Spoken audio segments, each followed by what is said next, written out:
திருவாசகர் திருவடிகள் போற்றி, திருவாசகம் போற்றி, திருக்கைலாய பரம்பரை போற்றி, திருவாசகம் திருக்கழுக்குன்ற பதிகம். மூணாவது மந்திரம் நடக்கும்.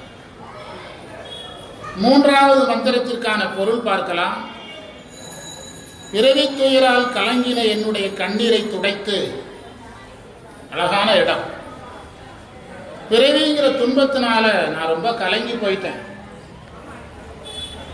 என்னுடைய கண்ணீரை நீங்க தொடச்சிங்கிற, என்னுடைய கண்ணீரை நீங்கள் துடைத்தீர்கள் என்கிற மாணிக்கவாசகர் நமக்கு அதுல கற்றுக் கொடுத்த செய்தி என்னன்னா, பிறவியினால நமக்கு என்னதான் வரும்? கண்ணீர் தான் வருங்கிறது செய்தி. திருவாசகத்துல ஒரு நுட்பம் தெரிஞ்சுக்கிடுங்க. இது எத்தனாவது பதிகம்? இதற்கு பிறகு கண்ணீர் சார்ந்த செய்தி ரொம்ப குறைவு இருக்காதுங்கிறது என்னுடைய கருத்து. யாராவது பார்த்துட்டு வாங்க, நான் ஏற்கனவே பேசுறது கொஞ்சம் மறந்த நினைவில் பேசுறேன். இதற்கு பிறகு எது பற்றி செய்தி இருக்காது. கண்ணீரை துடைத்தேன்னு எப்போ சொன்னாரோ அதற்கு பிறகு மாணிக்கவாசகர் அழுத குறிப்பு இதற்கு பிறகு இருக்காது. அழுதால் உன்னை பெறவலாமலே எங்க வந்துடும்? இதுக்கு முன்னால 2-3 முக்கிய செய்தி இருக்கு திருவாசகத்தில். போற்றி எதற்கு பிறகு திருவாசகத்தில் இருக்கவே இருக்காது. திருவெம்பாவைக்கு பிறகு ரொம்ப குறைவாக தான் இருக்கும். திருவெம்பாவைக்கு பிறகு போற்றி சடகத்தில் அதிகமா இருக்கும். 4வது தலைப்புல போற்றி அதிகமா இருக்குது, திருவெம்பாவையில் இருக்குது. போற்றி ஒரு ஏரியாவில் நிறுத்திடுவாரு. இதெல்லாம் திருவாசகத்துக்கு உள்ளவே நுழைஞ்சு பார்த்தா உரைகள்ல இருக்காது. போற்றி பின்னால போக போக இருக்காது. நீங்க 20வது பதிகத்துக்கு பிறகு எந்த வார்த்தையும் இருக்காது. இதெல்லாம் ஏன்னு கண்டுபிடிக்கிறதெல்லாம் திருவாசகத்தை நம்ம உணர்றது. சைவ திருவாசகத்துல ஒரு மந்திரத்துக்கு நம்ம 6 மணி நேரம் பேசணும். சித்தாந்தத்துல ஒரு மந்திரத்துக்கு 8 மணி நேரம் பேச போறேன். அது ஒரு பணம் ரெடி பண்ணாதான் பேச முடியும். இல்லைன்னா கம்பெனில இருந்து பண்ணாம நம்ம சும்மா பண்ணிடலாமா பிளான் பண்ணிட்டு இருக்கோம். நம்மள தனியா பண்ணிடலாமா? ஒரு மந்திரத்துக்கு எத்தனை மணி நேரம்? 8 மணி நேரம். சித்தியாரில் ஒரு பாட்டுக்கு 8 மணி நேரம் விளக்கம் சொல்றதுக்கு பிளான் பண்ணிட்டு இருக்கேன். நீங்க எல்லாம் ரெடி பண்ணீங்கன்னா நான் பேசிட்டு வந்துடுறேன். என்ன சொன்னாரு? கலங்கின என்னுடைய கண்ணீரை துடைத்து. பிறவிங்கிற துன்பத்துல கலக்கம். மனிதனா பிறந்து வாழ்க்கை, குடும்பம், வரவு செலவு என்றாலே என்னது வர கட்டாயம்? கண்ணீர் வரும், வந்துதான் ஆகணும். நீங்க அதுல அழுந்தலன்னா வராது. அழுந்துனீங்கன்னா என்ன செய்யும்? வரும். கண்ணீரை துடைத்து என்னுடைய பாசத்தை அறுத்து, மலங்கின கண்ணீரை மாற்றி மலங்கெடுத்த. மலம்ங்கிற வார்த்தைக்கு பாசம் என்று பொருள் எடுக்கணும்.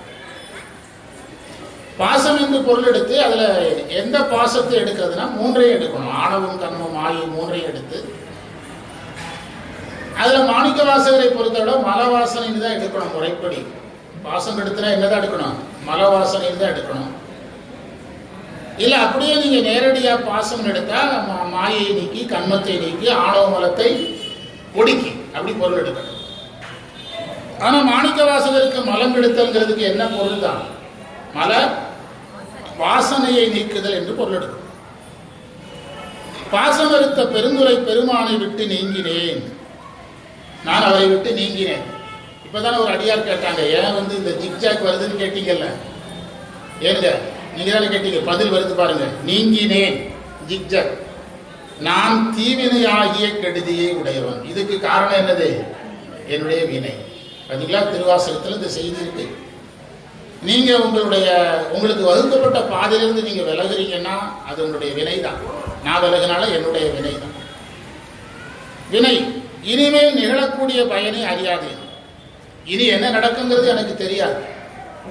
அதாவது களக்கே இடுவாய், நானோ இதற்கு நாயகமே கேட்கிறார்ல. எந்த பத்துல? உழைத்த பத்துல கேட்கிறார். நானோ இதற்கு நாயகமே, நீ பிறவியில் இடுவாய் அல்லது திருவடியில் சேர்ப்பாய், எல்லாம் யார் கையில தான் இருக்குது? உன்னுடைய கையில தான் இருக்குதுன்னு சொல்ற. இனி என்ன நடக்குங்கிறது எனக்கு தெரியாதுங்கிறாரு. எல்லாருக்கும் இதுதான். அடுத்து என்ன நடக்குங்கிறது நமக்கு என்ன செய்யாது? தெரியாது. அறிவில் விளங்குகின்ற உன் செய்ய பொற்பாதங்கள் 2ஐயும் வைத்து வழிபடும் இடமில்லாமல் மருண்டேன். அதாவது உன்னுடைய திருவடியை நான் வழிபடலான்னு அர்த்தம். அவ்வளவுதான். வழிபடாமல் இருந்ததுனால மருண்டு போயிட்டேன். அங்கனமான் மயங்கா வண்ணம், அப்படியெல்லாம் ஒரு சூழல்ல நான் அழுந்தி போகாதவாறு இந்த மாதிரி ஒரு சூழல் வந்து போயிருக்கலாம். ஆனால் அது எனக்கு முழுசா வராதவாறு திருக்கழுக்குன்றத்திலே என்னுடைய திருவருள் கோலத்தை எனக்கு காட்டலாம். திருக்கழுக்குன்றம் என்ற தலத்தில் எனக்கு யாராக வந்தாய்? குருவாக வந்தாய் என்று சொல்றார். அழகான மந்திரம். குறிப்புரை எழுதிடுங்க. மலங்குதல் என்றால் கலங்குதல்.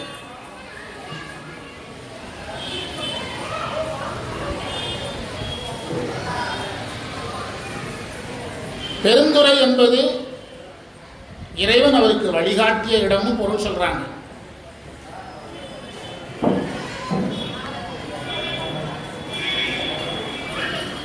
மந்திரத்தை படிச்சு பாருங்க. மலங்கினேன் கண்ணின் நீரை மாற்றி, மலங்கினேன்னா கலங்கினேன். ஒரு திருவாசகத்துக்கு ஒழுங்கா பொருள் தெரிஞ்சா போதும். மாற்றி மலங்கெடுத்த பெருந்துரை, என்னுடைய 3 மலங்களை கெடுத்தா. இந்த இடத்துல மாணிக்க வாசல்ங்கிறதுனால மலம் எடுக்காம என்ன பொருள் எடுக்க சொல்றோம்? வாசனை. விலங்கினேன் வினை கேடனேன். விலங்கினேனா விலகினேன், நான் உன்னை விட்டு விலகினேன். மனம் கலங்குறதுனால விலக வேண்டியது வந்தது. வினைக்கேடனை, இதற்கு காரணம் என்னது? வினை. நமக்கு என்ன நடந்தாலும் அதற்கு நாம் நம்முடைய வினையை காரணம் சொல்லணும்.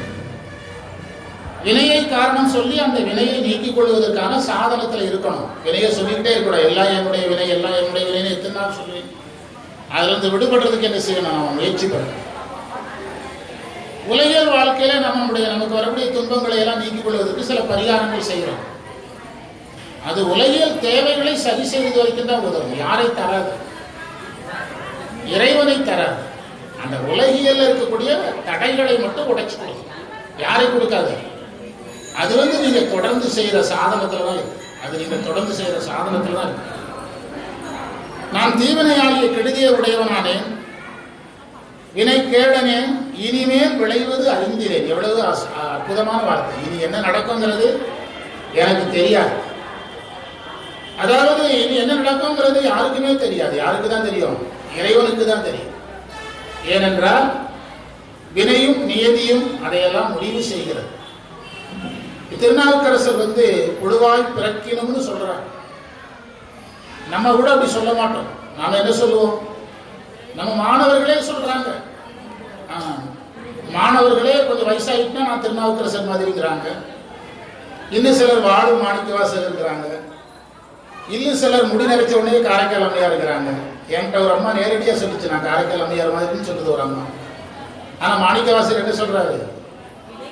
நான் இனிமேல் என்ன நடக்குன்னு எனக்கு தெரியலங்கிற. புழுவாய் பிறக்கினும் ஏன் சொன்னார் சொல்லுங்க?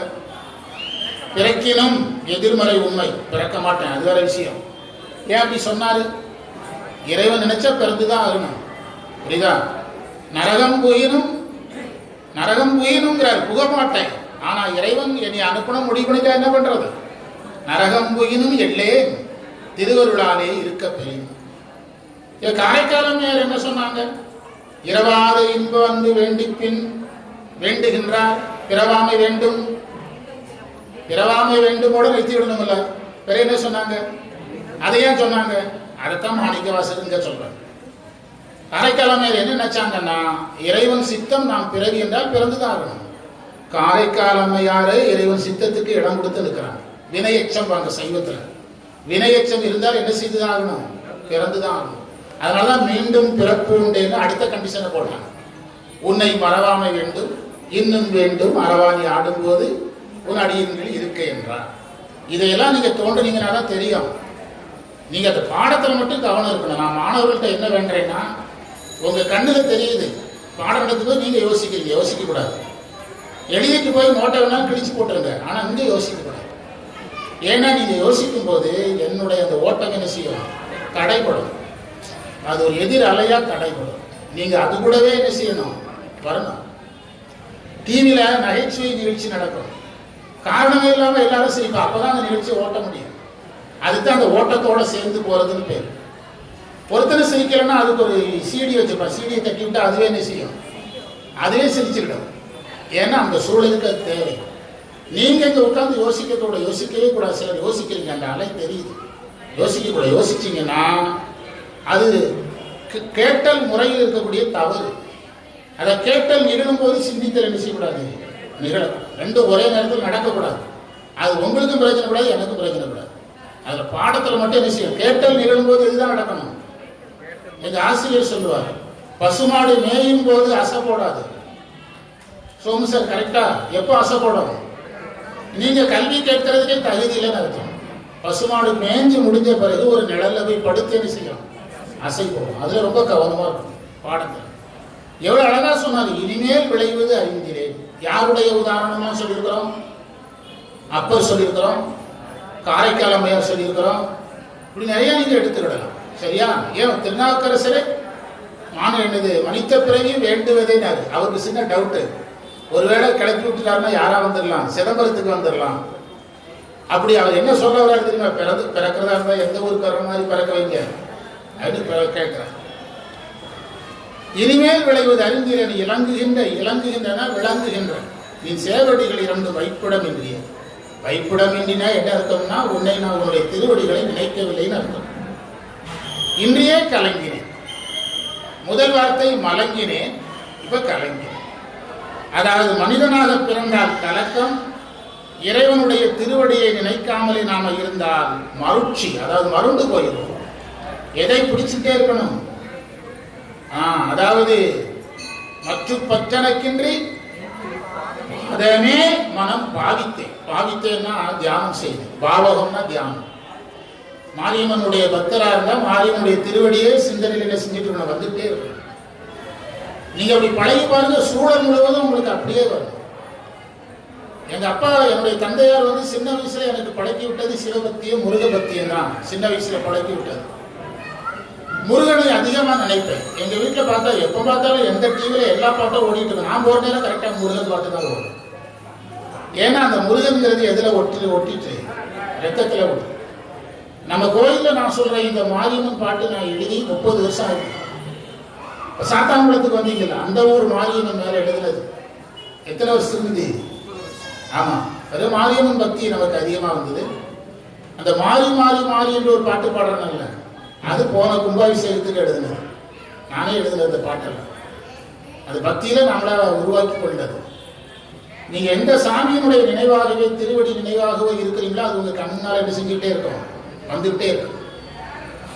ஜோதி டிவியில 10 மணி நேரம் இந்த பாட்டு தான் ஓடுது. எது தெரியுமா? திருத்தணியில் உதித்தருளும் ஒருத்தன் மலை விருத்தன். அதுதான் மேக்சிமம் எத்தனை மணி நேரம் ஓடுது. எனக்கு அந்த பாட்டு ரொம்ப பிடிக்கும். எவ்வளவு பிடிக்கும்னா அதுக்கு வார்த்தை கிடையாது. அந்த பாட்டு ரொம்ப பிடிக்கும். திருத்தணியில் உதித்தருளும் ஒருத்தன் மலை விருத்தன் எனது உலகத்தில் உள்ள கருத்த மயில் நடக்கும் குகவேலே வேல்வேல் வேல்வேல் முருகா முருகா முருகா அப்படின்னு வந்துட்டேன். மணிக்கணக்கில் ஓடும். அதை நீங்க கேட்டீங்கன்னா முருக பக்தி வர்றதுக்கு வேற வழியே கிடையாது. அதிலே வந்துடும். வேல்வேல் வேல் முருகா முருகா அப்படின்னு வரும். அதெல்லாம் நம்ம கேட்டு பழகணும். நமக்கு தான் எது சரியா இருக்கு. சினிமா பாட்டு கேட்கறதுக்கே நம்மளாலதான் ஹெட்போனை மாட்டினான்னா எல்லா பாட்டும் எந்த பாட்டும் காதுல விட மாட்டேன். என்னுடைய பேத்தி 1.5 வயசுக்கு வந்தது இல்ல, என் செல்ல தூக்கிட்டு போய் பாட்டு போட்டு கேட்குது. ஏதோ ஒரு மியூசிக் பிடிச்ச பாட்டை கேட்குது. அதுவா கையை தட்டி சஷ்டி கவசம் வந்துட்டு வேண்டாங்குது. அதுவா கையை தட்டி சஷ்டி கவசம் வந்துட்டு அது வேண்டாம்னு சொல்லி பாட்டை மாத்தினவர்தான் விடுது. அந்த உயிர் அப்படிதான் தேடும். நம்ம அந்த உயிர்களே அப்படி கொஞ்சம். ஆனா அதே சமயத்துல நல்ல சாமி வழிபாடு செய்து சாமிக்கு பூ வைக்குது. அதுக்கு என்ன பாட்டு தெரியல. குழந்தைய எடுத்த உடனே நம்ம ஞானசம்பந்தம் தராது. குழந்தைய எடுத்த உடனே எதுதான் பிடிக்கும்? உலகம் தான் பிடிக்கும், பொருள் தான் பிடிக்கும். அதுக்கு பிறகுதான் எது பிடிக்கும்? அருள் பெற்று. அங்கன நான் மயங்கா வண்ணம் திருக்கழுக்குன்றத்திலே என் திருவட்கோலத்தை காட்டினான். மலங்கினேன் கண்ணின் நீரை மாற்றி மலங்கெடுத்த பெருந்துரை விளங்கினேன் வினைக்கேடனேன் இனிமேல் விளைவது அறிந்தினேன்.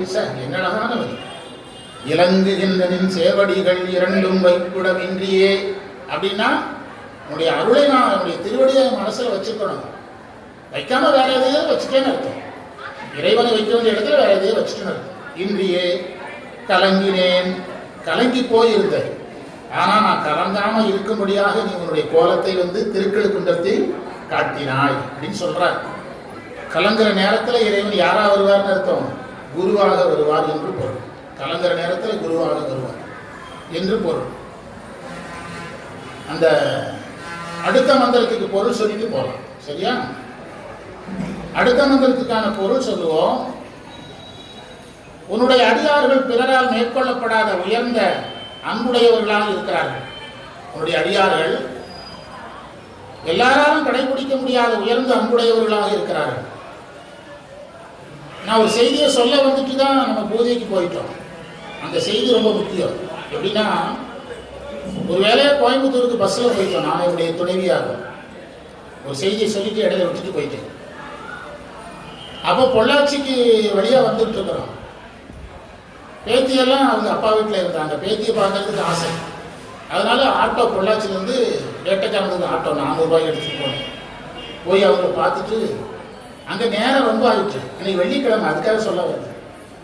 மாரியம்மன் கோயிலில் சொற்பொழிவு வந்தே ஆகணும். கார் இல்லை, பஸ்ஸில் தான் போயிருக்காரு. 1100 ரூபா ஆட்டோவுக்கு கொடுத்து வந்தேன். எந்த ஊர்ல இருந்து 1 மணி நேரம் சொற்பொழிவுக்காக 1100 ரூபா கொடுத்து வந்தேன். இந்த சம்பந்தியெல்லாம் கலங்கிட்டாங்க. இப்படி சம்பந்தி இருந்தால் நம்ம குடும்பம் என்னைக்கு முன்னேறலாம். அவங்க வியாபாரி, புரியுதா? 1 மணி நேரம் சொற்பொழிவுக்கு 1100 ரூபா சம்பந்தி செலவழிச்சாருன்னா நம்ம மக என்னைக்கு பணக்காரராக. எதுக்கு சொல்ல வந்தேன்னா, இந்த டியூட்டி அந்த மாதிரி டியூட்டி. இது நீங்கள் எங்கே செஞ்சாலும் அதில் கவனமாக இருக்கும், ரொம்ப கவனமாக இருக்கும். நம்ம சாத்தான்குளம் போயிட்டு அடுத்த நாள் ஈரோட்டில் வகுப்படுத்தலுக்கு நம்ம பட்டப்பாடு சாமி தான். பிறரால் மேற்கொள்ளப்படாத உயர்ந்த பேரன்புடையவர்களாக உன்னை அடைந்து நாள்தோறும் உன்னை வழிபடுறாங்க. இறை வழிபாடு எப்படி நடக்கணும்? நம்ம பழகணும். வெள்ளிக்கிழமை மட்டும்தான் நம்மளால் வர முடியும். அது மதுவாக கொஞ்சம் கொஞ்சமாக கூட்டணும். வாரம் 1 நாள், வாரம் 2 நாள், வாரம் 3 நாள் அப்படின்னு என்ன செய்யணும்? அதிகப்படுத்தணும். மற்றவா உனை சொல்லு நான் நமச்சிவாய் என்று பேசாத நாளெல்லாம் பிறவா நாளினார் அப்பர் சுவாமி. இறைவனை பேசாத நாளெல்லாம் பிறவா நாள். வாரியார் சுவாமிகள் ஒருத்தர் உங்க வயசு என்னன்னு கேட்டாராங்க. 75 நாள். எத்தனை வருஷமா சாமி கும்பிட்றான்னு கேட்டாங்க. 3 வருஷமா நாள். அப்போ 3 வயசுன்னு சொல்லுனாரா வாரியார் சுவாமி. இறைவனை வணங்குற நாட்கள் தான் நம்ம வாழ்ந்த நாட்கள். மற்றதுல என்ன நாட்கள்? பயனற்ற நாட்கள். ஆமா. தினமும் வழிபடவும் அது செய்ய இயலாமையால் அன்பர் வெட்கப்படக்கூடாத ஒரு வெட்கமடைந்து சாமியை டெய்லி கும்பிட முடியலன்னா என்ன வரணுமா? வெட்கம் வரணுங்கிற. நான் அதை டெய்லி சொல்றேன். டெய்லி ஒரு காரணத்தோட சொல்லிட்டு இருக்கிறேன். ஏன்னா நம்ம அடியார்கள் எல்லாரும் கரெக்டா இருக்கணும். அடியார்கள் நம்ம சொல்ற இந்த விதிகளை பின்பற்றாம போயிடக்கூடாது. இந்த பையன் சிவதீக்கை வாங்கி டெய்லி அனுஷ்டானம் பண்றேங்கிறான். பண்றியா? திருநீர்லாம் ஒன்றும் தெரியலையே. திருநீர் சட்டையெல்லாம் போடணும் மறந்துருக்கு. தெரியணும், நிறைய பூசம். புரியுதா? அந்த நம்ம மாணவர்களெல்லாம் கரெக்டாக இருக்கணும்னு ஆசைப்படுறோம். அதுக்காக தான் சொல்கிறேன். நம்ம சொல்கிறத கேட்காதவங்களுக்கு எனக்கு கவலை கிடையாது. நான் இப்படி சொன்னதுனால தீக்க வாங்கினவங்க மட்டும் 100 பேர் இருக்கும். கரூர், ஈரோட்டில் 5 வருஷத்தில் சன்னிதானத்துக்கிட்டாங்க. திருவாவூர் சன்னிதானத்தில் தீக்க வாங்கினவங்க எத்தனை பேர் இருக்கும்? 100 பேர். நீங்கள் வேணால் ஊரில் போய் கேட்டு பாருங்க. அங்கே போய் கேட்டு பார்த்தா தெரியும். வாங்கிட்டு அப்படி கண்ணீர் வடிச்சாங்க. அந்த போட்டோவை காட்டி காட்டி அழுறாங்க. சாமி கூட நான் நின்னேன், சாமி கூட நான் நின்னேன், சாமி எனக்கு தீக்க கொடுத்தாரு. அந்த வெட்கப்படக்கூடாதது ஒரு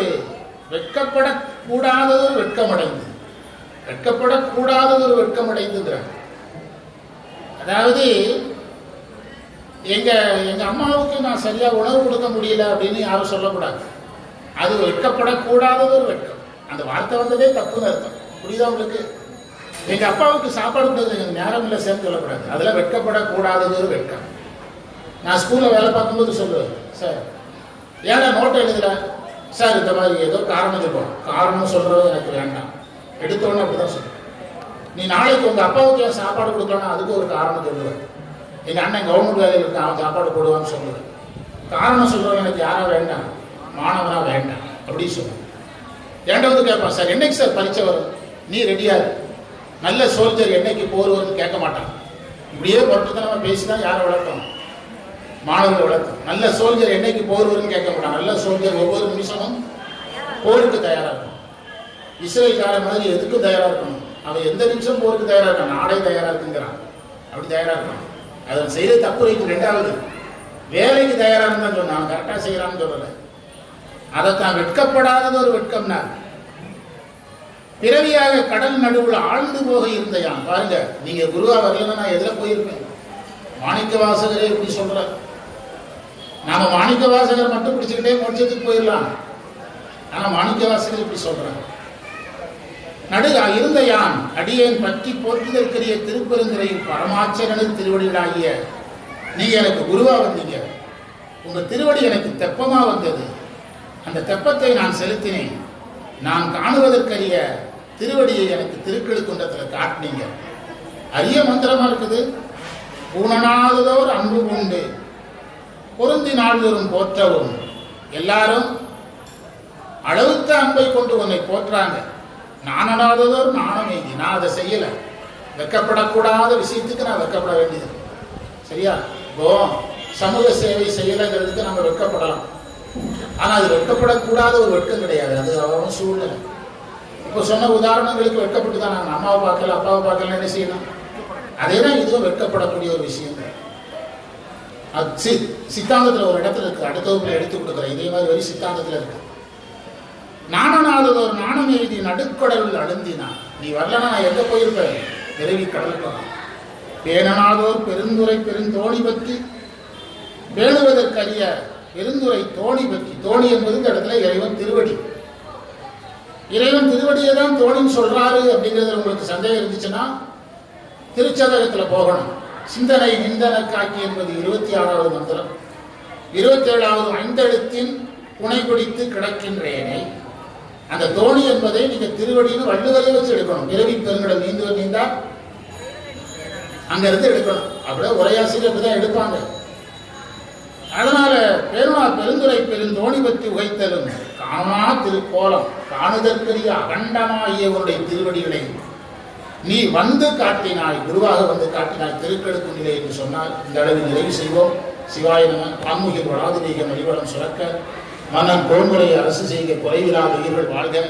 நான்மறை அரங்கடவுங்க நற்றவம் வேள்வி நல்க மேன்மைகள் செய்வ நீதி விளங்குக உலகமெல்லாம் பிழைத்தவை பொறுக்கையெல்லாம் பெரியவர் கடமை போற்றி மாரியம்மன் திருவடிகளை போற்றி வகுப்பை நிறைவு செய்வோம். சிவாயிரம் சிவாயிரம்.